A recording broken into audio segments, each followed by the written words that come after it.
So this morning I'm going to read from First Corinthians 10:12 through 13, which says, if you think you're standing strong, be careful not to fall.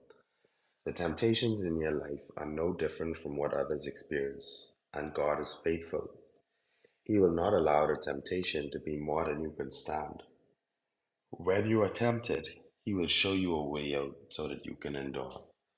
And today, I'm just grateful for just that. I'm grateful that God is faithful and God is just and that He will always show you a way. And I'm also grateful for my family and my friends and everyone here. And I'm just grateful for life in general.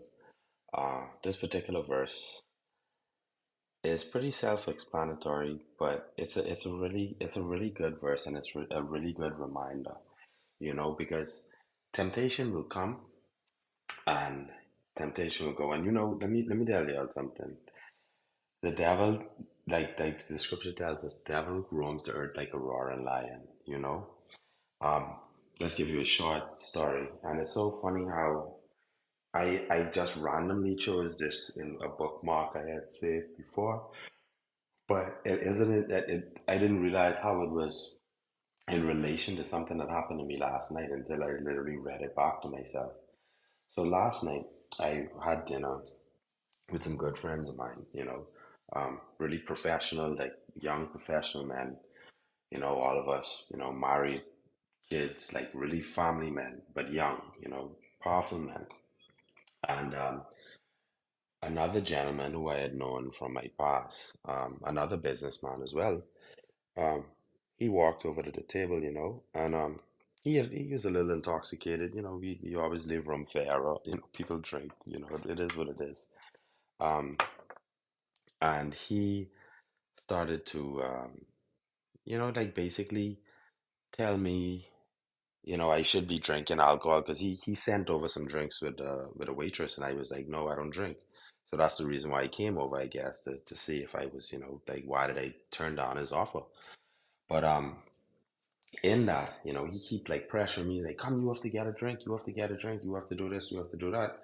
And I was explaining to him, I was like, hey, I don't drink, bro, and in the midst of that, two out of the three guys at the table, basically three of them actually, interjected at different portions of his conversation and was like, no man, you don't have to drink to do this, and he doesn't have to drink it to do that, and but I just said that to say, in this particular verse, it tells us that how God always finds a way out. And sometimes, God works through people, God works through things, God could work through animals, God could work through signs. But in my life and in my experience, God mostly uses the persons around me to send his message and make it very clear, you know? And I think that sometimes we become messengers subconsciously, you know. Sometimes we become messengers consciously, like because we identify when we know that something is wrong. But what's important is that we carry that message and we stand up for that message, you know? Like I appreciate my friends so much, the fact that they want what's best for me, that they didn't allow somebody to distract me and allow me to drink or allow me to, like do something that I didn't want to do, you know.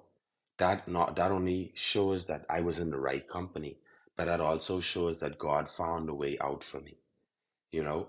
And it's so important, like I said, for us to be those type of persons where and we encourage each other, you know, we assist each other when we see each other down, and most importantly, we protect each other. Because see, the flesh the flesh is something that we could protect temporarily. The faith is something that we have to protect because that's eternal. You sit back and you let one of your friends go down the hole and lose their faith and sin right in your presence. You know different from them. You actually an inhibitor in my eyes. I don't know how. I can't say how the scripture looks at it. I would have to delve a bit deeper into it. But I consider you being an inhibitor if you sit around sin and you allow it. If you don't remove yourself from that situation, or you don't encourage persons not to sin, especially if you know it's somebody who trying to walk the right walk and who trying their best to follow and be a part or be a kingdom citizen. So I won't drag this out any longer, but I just want to say two things. I'm thankful for everyone in here for being a part of this journey as well and helping to keep me grounded, and for the messages that you share every single morning, and for the verses that you share every single morning, because these count, these count, these help. These things that you guys are doing is what all adds up and allows us to hopefully one day spend eternity together. So thank you everyone for the opportunity to speak this morning. I appreciate each and every one of you. I love each and every one of you. It's the first day of a new month, and I pray to God that He rains many blessings upon each and every one of your lives. Thank you again. I'm Kerry, and I relinquish my mic.